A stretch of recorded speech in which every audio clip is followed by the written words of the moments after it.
Institute of Engineering and Technology.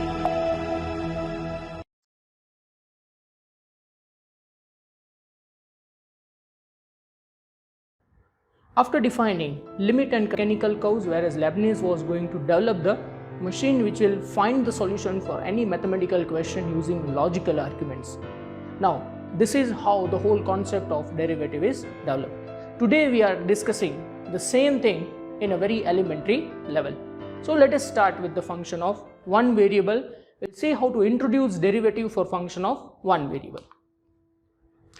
If I consider geometric interpretation first, if I take any function which is a straight line, for simplicity I am taking y equal to x. If I fix a point in the domain and if I take its value on the function with coordinates x and y, then we'll see clearly that as we move on the line from coordinates x and y to coordinates x plus dx and y plus dy.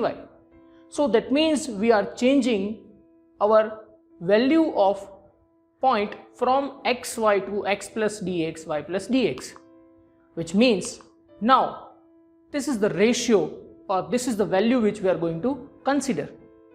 If I take x change as dx and y change as dy, then this particular part or this green line, it indicates how the value of variable x and y is changing as this point is moving from its previous position to next position.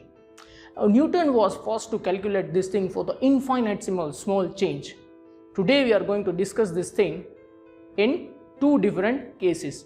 So if you look carefully over here, this change is actually remaining same for all different inputs from the line, which means if you take any two random point from the line, this change is remaining constant, means the ratio of dy upon dx, rise over run, it remains same for all different possibilities, which means a constant rate of change. But this is not only case which we are going to discuss, or this will not happen every time.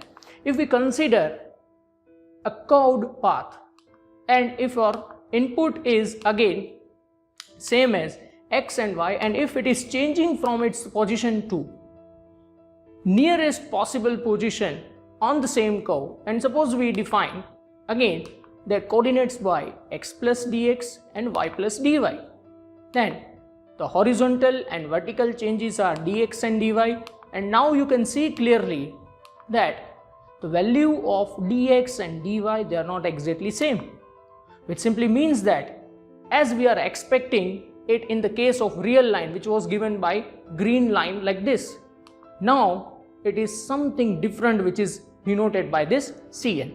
So we can see clearly here the value of dy by dx will also change.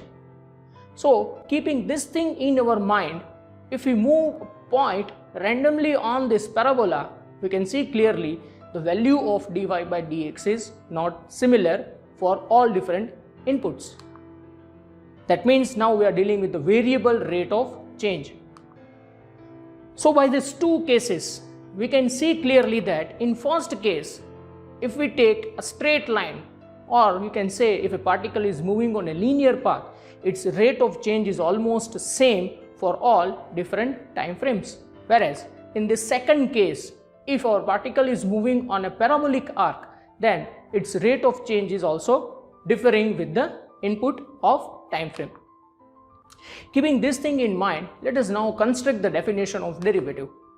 If we look carefully in this graph, what actually we are defining, we are defining ratio of vertical change with horizontal change, and here we are denoting it with help of a notation which is f prime.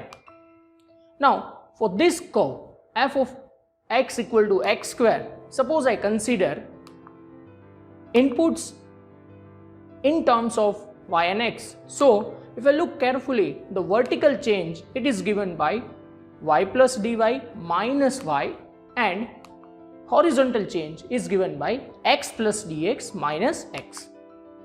Keeping this thing in our mind, let us now go for the input of the function.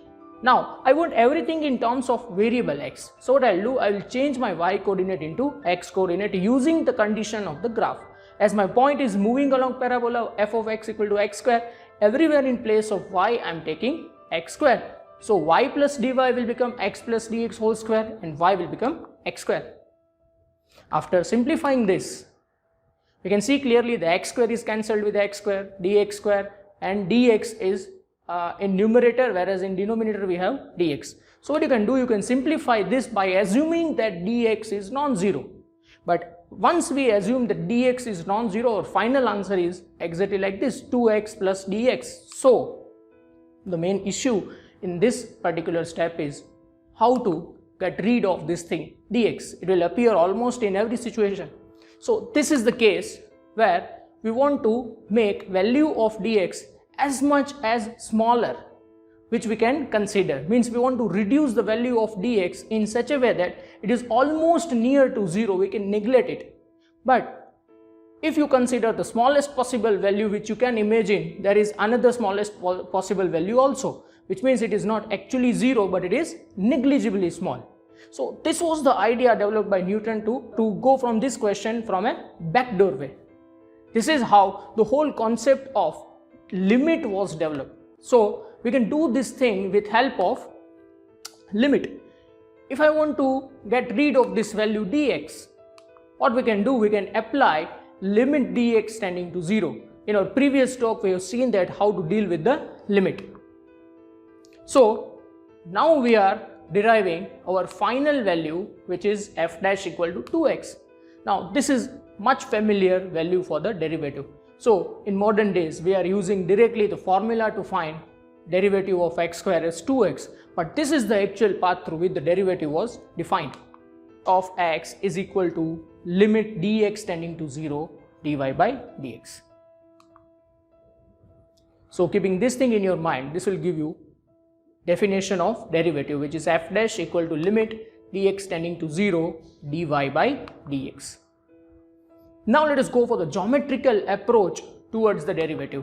Now here I have constructed a graphical argument to understand derivative for a simple case, which is x square.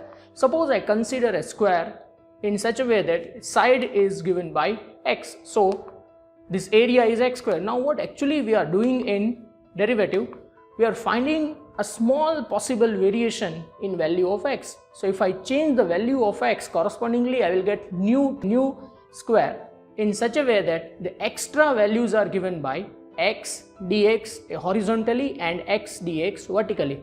So now that small nudge which is obtained over here is generated by dx. So if I want to calculate what is the change in this function x square, what I'll do, I will focus only on this gray part, which is x dx plus x dy, which are horizontal and vertical parts, and that small nudge which is generated by dx into dx. Ultimately it will give me this value, which is x dx plus x dy plus dx whole square. And now let us consider the concept which was given by fathers of calculus, which is dx tending to 0. If I take dx tending to 0, you can see clearly that I reduce the value of dx graphically also. And if I take a smallest possible value which we can imagine, then you can see clearly that dx into dx is now reduced into a point, which means it is almost negligible. So now what will happen? This point is with 0 area, and that means the remaining part is only 2x dx, and then by simplifying this we can get d by dx of x square is equal to 2x.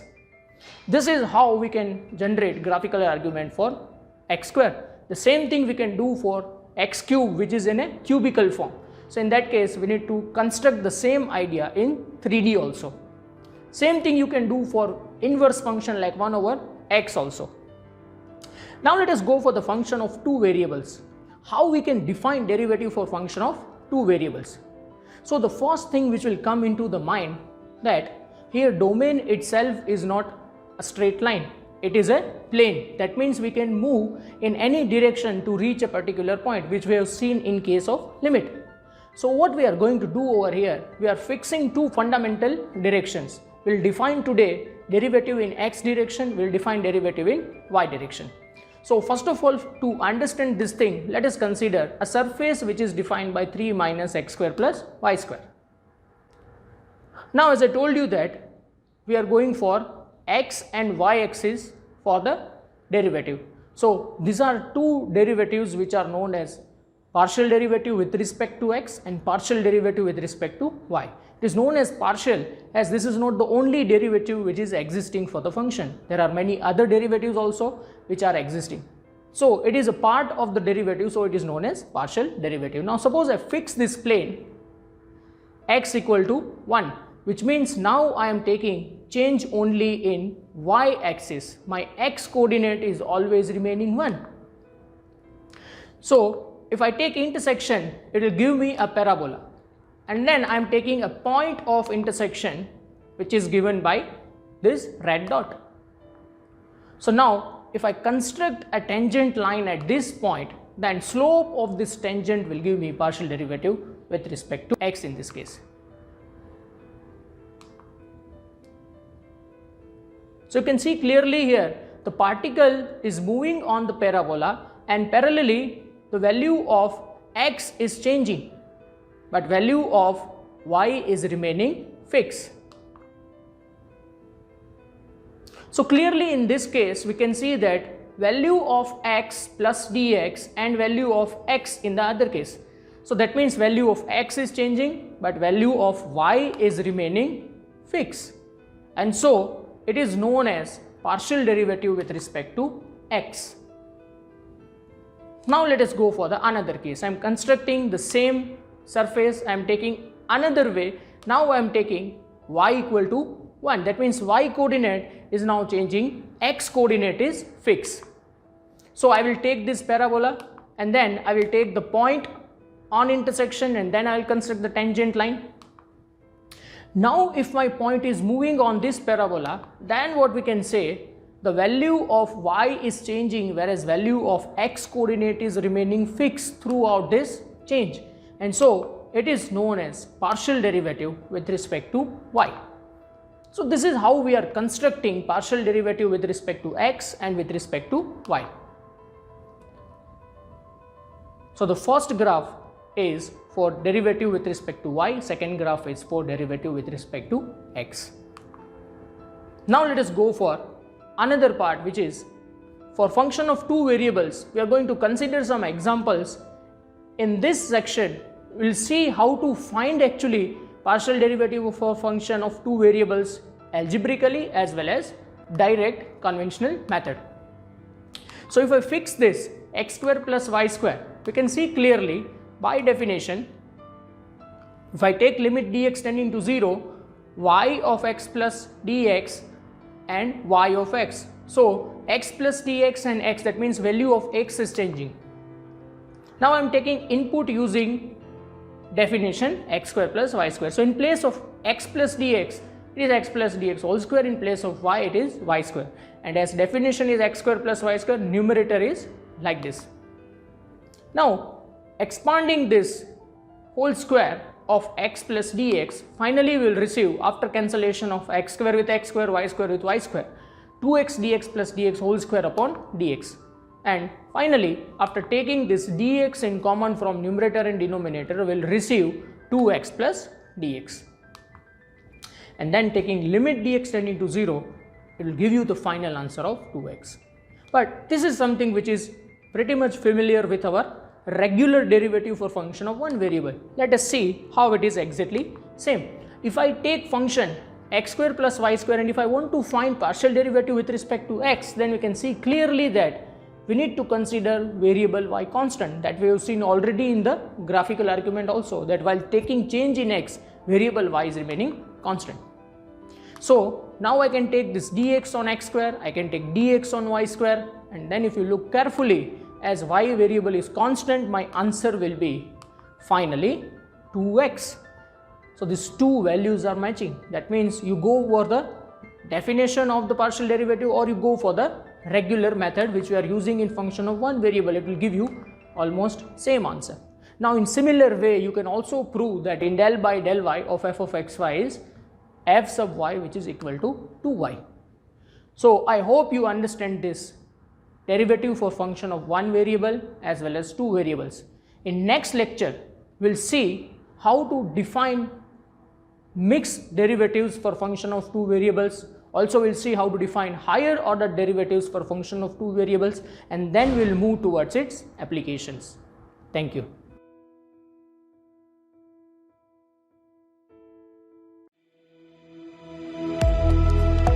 LJ Institute of Engineering and Technology.